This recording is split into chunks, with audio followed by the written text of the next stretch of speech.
ஹேமே உறவுகளே, வழக்கம் போல என்னோட இன்ட்ரெஸ்டிங்கான மண் வாசனை சீரியலை பார்க்கறதுக்கு எல்லாரும் தயாரா? அப்போ வாங்க, டைம் வேஸ்ட் பண்ணாம வீடியோக்குள்ள போயிடலாம்.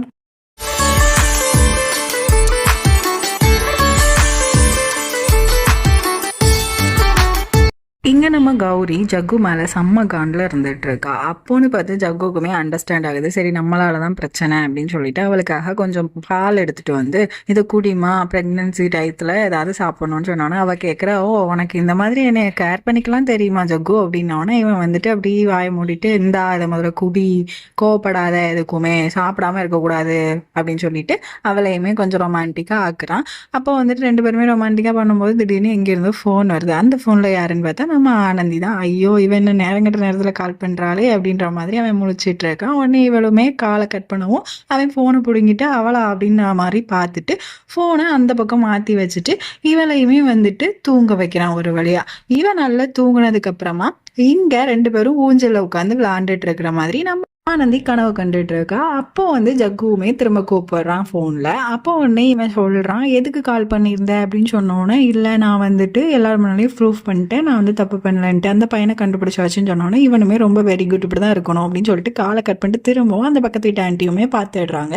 அவங்க பக்கத்தில் வந்துட்டு, நாங்கள் அட்வைஸ் பண்ணால் உனக்கு பிடிக்காதுப்பா, ஆனால் உன்னை நம்பி வந்த பிள்ளை கௌரி, அந்த பிள்ளையை நீ ஏமாத்தாமல் இருக்கணும், அவ்வளோதான் அப்படின்ற மாதிரி நல்ல மனசு கஷ்டப்படுற மாதிரி ஒரு மாதிரி ஊசி குத்துற மாதிரி குத்திடுறாங்க. இவனுமே சரின்ற மாதிரி பேசிட்டு போயிடுறான். உடனே நெக்ஸ்ட் டே இவளுடைய ஃப்ரெண்டு வந்து அங்கே ஒரு ஆப்ரேஷனுக்காக ஹாஸ்பிட்டல் வந்திருப்பான். அவகிட்ட பேசுறதுக்கே நம்மளோட ஜக்குவுக்கு பொறுத்துக்கவே முடியல. அப்படி ஒரு மாதிரி மூஞ்ச ஊர்றன்னு காமிச்சிட்டு இருக்கான். இவங்க ரெண்டு பேரும் சிரிச்சு சிரிச்சு பேசிட்டு இருக்கிறத பார்த்துட்டு இங்கேயுமே ஒரு வழியா அங்கே ஆப்ரேஷன் தேட்டருக்குள்ள அவனுக்கு ஆப்ரேஷனுமே நடக்க, அப்போ வந்துட்டு ஊசி போடுறது தாங்க முடியாம இவளோட கையை போய் அவன் பிடிச்சிக்கிறான். உடனே நம்மளுடைய ஜக்கு செம்ம காண்டாகி, நான் கையை கொடுக்குறேன்ற மாதிரி சொன்னோன்னா, அதெல்லாம் ஒன்றும் வேண்டாம் நான் பார்த்துக்கிறேன் அப்படின்ற மாதிரி இவளுமே வேணான்னு நிறுத்தினதை பார்த்துட்டு இவனுக்கு செம்மையா காண்டாகுது அந்த இடத்துல.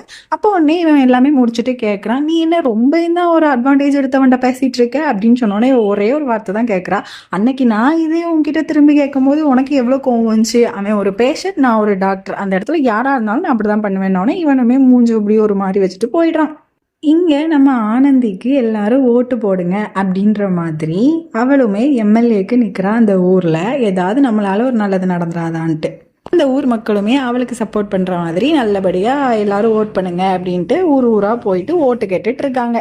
இங்க அதோட ராத்திரி ஆயிருது. நம்மளோட கௌரி வந்துட்டு இவனை பார்த்து நின்றுட்டு இருக்கா. அப்ப நம்மளோட ஜக்கு கேட்கறான், ஆமா காருக்கு லோன் கட்டணும்னு சொல்லிட்டு இருந்தல, லோன் பில்லும் வந்துட்டே இருக்கு, நீ பாட்டுல இருக்கிற அப்படின்னு சொன்னோன்னா இவளுமே, ஆமா உனக்கு வேற வேலை இல்லை, நான் போயிட்டு தூங்க போறேன், உனக்கு இதுதான் பிரச்சனையா அப்படின்ற மாதிரி அவ அசால்ட்டா போய் தூங்கிடுவா.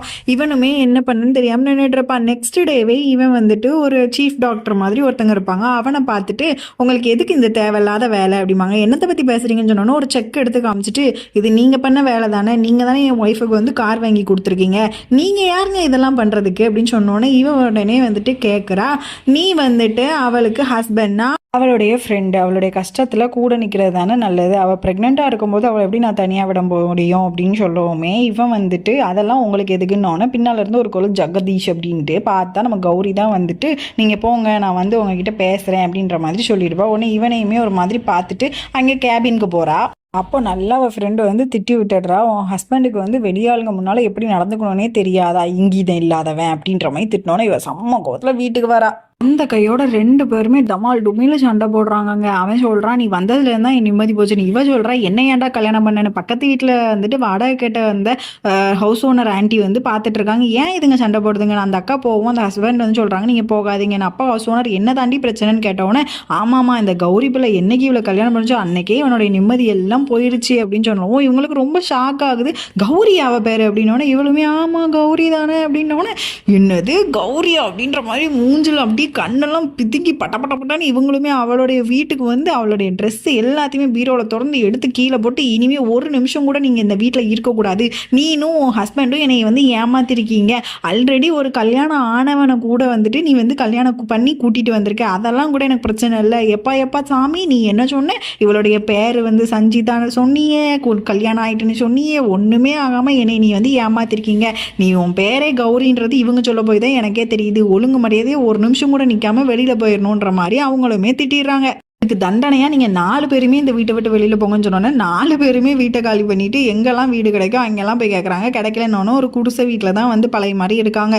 இவங்க 2 பேருமே வழக்கம் போல் வீட்டுக்கு, அதாவது வேலை பார்க்க போகணுமே அப்படின்னு சொல்லிட்டு கிளம்புறாங்க. ராத்திரி தான் வந்து ஒரு டியூட்டிக்கு போயிட்டு வராங்க. அப்போ இவனுமே நெக்ஸ்ட் டே வந்து வீட்டுக்கு தேவையான ஜாமான் எல்லாமே வீட்டுக்கு எடுத்து வாங்கிட்டு வந்து வச்சிடுறான். அப்புறம் கௌரியோட அப்பாவுமே நாளைக்கு உன்னைய பார்க்கறதுக்காக ஊருக்கு வரேம்மா அப்படின்னு சொல்லுவார். அதோட அவருமே வந்துடுவார். வந்ததும் வராததுமா அவனை எப்போ டைவர்ஸ் பண்ண போகிறேன்னொன்னே யாருக்குமே ஒன்றுமே ஓடாது. என்னப்பா இப்படி பேசுகிறீங்கன்ட்டு, ஆமாம்மா நான் உன்னுடைய மாமனார்கிட்ட வந்துட்டு ஊருக்கு வரேன் அப்படின்ற மாதிரி நானுமே கால் பண்ணி சொன்னேன். அப்போ உன்னுடைய மாமனார் வந்துட்டு எந்த மருமகளை பார்க்க வரீங்க, எங்களுடைய மருமகளுடைய அப்பாலாம் வந்து ராஜஸ்தான்லேயே தான் இருக்காங்க, எங்களுக்கு ஒரு மருமகனா அது ஆனந்தி மட்டும்தான், உங்கள் பொண்ணை நாங்கள் மருமகளாக எந்த ஜென்மத்திலையும் ஏற்றுக்க மாட்டோம்னு சொன்னோன்னே நம்மளுடைய கௌரி கதறி கதறி அழுகுறாங்க. நான் என்னப்பா பண்ணேன், இவனை கல்யாணம் பண்ணி வந்தது ஒரு பிரச்சனையா, என்னை விட ஆனந்தி எந்த விதத்துல வந்து நல்லதா தெரிஞ்சா இவங்களுக்குலாம் அப்படின்ற மாதிரி ரொம்ப கதறி அழுதுகிட்டு இருக்கா. எல்லாருக்கும் ஆனந்தி ஆனந்தி ஆனந்தி அப்படின்னு கத்திட்டு இருக்கா. இங்கே அதோட நம்மளோட ஆனந்தி ஃப்ரெண்டுக்கு வந்து குழந்தை பிறந்திருக்கோமா, அந்த குழந்தைய காட்டுறதுக்காக வீட்டுக்கு வந்துருப்பா. நம்ம ஆனந்தி, அவங்க மாமா, அத்தை எல்லாருமே சந்தோஷமாக அந்த குழந்தையும் அவளையும் வரவேற்றுட்டு நல்ல ஜாலியாக பேசிக்கிட்டு இருப்பாங்க. ஓகே, இந்த பாட்டை இதோட நம்ம ஸ்டாப் பண்ணிக்கலாம். see you for the tomorrow episode. and one more thing ரோகளே, நம்மளுடைய ஆனந்திக்கு நம்மளோட ஊர் மக்கள் எல்லாரும் ஓட் கேட்டு ஓட் போடுறாங்க. நீங்கள் எல்லாரும் உங்களோட ஓட்டு போடுறதுக்கு ரெடி ஆயிட்டீங்களா அப்படின்றதையும், அதோட யாருக்கு நீங்கள் சப்போர்ட் பண்ணுறீங்கன்றதையும் நம்ம கமெண்ட்டில் சொல்லுங்கள்.